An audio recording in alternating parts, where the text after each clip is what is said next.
जाजमऊ क्षेत्र में एक निर्मम हत्या की, जिसको 24 घंटे में पुलिस ने किया खुलासा। जाजमऊ क्षेत्र के वाजपेयी नगर में मंगलवार को 20 वर्षीय अरबाज खान की गला रेत कर हत्या कर शव गंगा किनारे फेंकने की सनसनीखेज वारदात को पुलिस ने 24 घंटे के भीतर लगभग खुलासा कर दिया। 2 आरोपियों को हिरासत में लेकर पुलिस ने जेल भेज दिया। अरबाज का शव मंगलवार सुबह उसके घर से करीब 100 मीटर दूर गंगा किनारे बरामद हुआ। जाजमऊ के वाजपेयी नगर ऊंचा टीला निवासी अरबाज के परिजनों ने मोहल्ले में रहने वाले मुस्लिम, उसके भाई अरमान उर्फ कटी, समीर, मुख्तार और शुएब पर हत्या का शक जताते हुए जाजमऊ थाने में तहरीर देकर आरोपियों के खिलाफ फांसी की सजा की मांग की। बताया गया कि मृतक का मोहल्ले में रहने वाले युवकों से विवाद हुआ था। मृतक के पिता रियाज ने कहा था कुछ दिन पहले विवाद के दौरान उनके बेटे को धमकी दी गई थी, कफन तैयार रखना, कहीं देखा तो मार दिया जाएगा।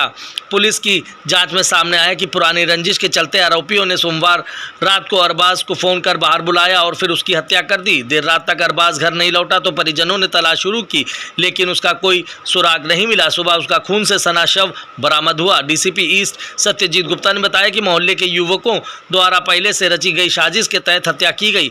1 सप्ताह पहले से ही रंजिशन हत्या की योजना की गई। पहले भी अरबाज के एक आरोपी को पुलिस ने गिरफ्तार कर जेल भेजा था, लेकिन बाहर आते ही वे फिर से रंजिश में शामिल हो गया। पुलिस ने 2 नामजद आरोपियों को गिरफ्तार कर लिया। कई अन्य की तलाशों में टीम दबिशें दे रही है। पुलिस का कहना है कि जल्द ही पूरे घटनाक्रम का खुलासा कर बाकी आरोपियों को जेल भेजा जाएगा। जाजमऊ से संवाददाता वाजिद खान की खास रिपोर्ट। देखिए, कल दिनांक 22 जुलाई 2025 को प्रातः लगभग 6:30 बजे थाना जाजमऊ थाने पर सूचना प्राप्त हुई कि एक डेड बॉडी जो गंगा किनारे ऊंचा टीला है वहाँ पे पड़ी हुई है। तत्काल मौके पर पुलिस पहुंची। वहाँ पे देखी एक डेड बॉडी पड़ी हुई थी, उम्र लगभग 20 साल थी।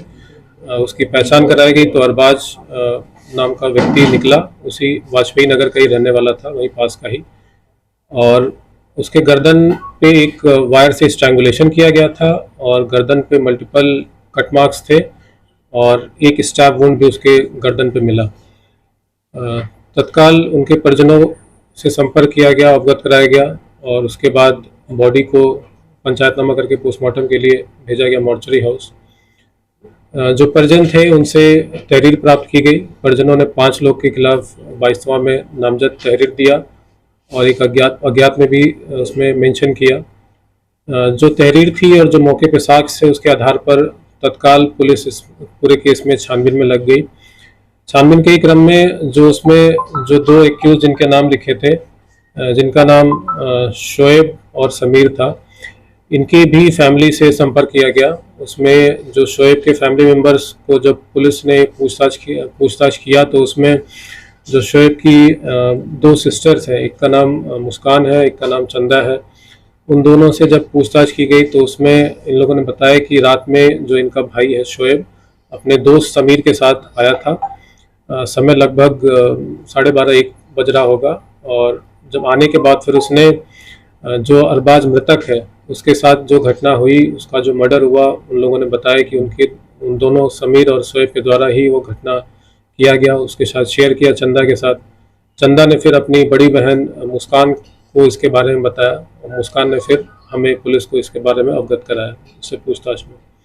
इसके बाद तत्काल फिर पुलिस लग गई। जो दोनों एक्यूज थे इन दोनों को पकड़ा, इनको हिरासत में लिया। हिरासत में लेने के बाद जब इनसे पूछताछ की गई तो इन लोगों ने अपना जुर्म कबूल किया और इन्होंने बताया कि घटना करने का जो कारण था वो 2023 में जो अरबाज था उसकी फैमिली की तरफ से इनके ऊपर मुकदमा लिखवाया गया था और उस समय बहुत बड़ा इनके साथ विवाद भी हुआ था और उसी समय इसने ठान लिया था कि जब भी मौका मिलेगा अरबाज को ये ठिकाने लगा देगा। इसमें ये भी निकल के सामने आया है जो इसमें इसका को एक्यूज है समीर, शुएब का जो को एक्यूज समीर है, इसका और जो इसकी सिस्टर है शुएब की सिस्टर मुस्कान, इन दोनों के बीच में प्रेम प्रसंग भी था। और शुएब ने ये भी बताया है कि इसको कहीं से जानकारी मिली थी कि मुस्कान के साथ जो मृतक अरबाज है वो छेड़खानी भी करता था। इसकी हम पुष्टि कर रहे हैं। तो ये पूरा जो मोटिव अभी तक निकल के आ रहा है 2023 की घटना और मुस्कान के साथ जो छेड़खानी की घटना ये बता रहा है, ये मोटिव समझ में आया है। साथ ही जो इसका दोस्त है समीर और मुस्कान के बीच में प्रेम प्रसंग, तो ये पूरी घटना इनके द्वारा ये कारित की गई। घटना कारित करने के बाद इन लोगों ने डेड बॉडी के साथ एक फ़ोटो भी निकाली है, जो कि विवेचना का हम पार्ट बना रहे हैं। उस फोटोग्राफ में इन दोनों के हाथ दिख रहे हैं, डेड बॉडी दिख रही है और आला कत्ल जो जिसमें खून लगा हुआ है वो भी दिख रहा है।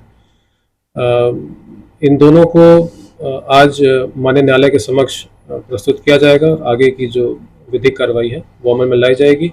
जो बरामदगी है इसमें अभियुक्तों के पास जो मोबाइल थे जिनका प्रयोग इन लोगों ने बुलाने के लिए किया, वो मोबाइल बरामद हो गए हैं। साथ ही साथ जो इन्होंने आला कत्ल जिससे घटना को अंजाम दिया, वो आला कत्ल बरामद हो गया है। जो कपड़े इन लोगों ने घटना के समय पहने थे जिसपे खून के धब्बे लगे थे, वो कपड़े भी बरामद हो गए हैं। तो ये सभी सील पैक करके कोर्ट के सामने इसको भी प्रस्तुत किया जाएगा।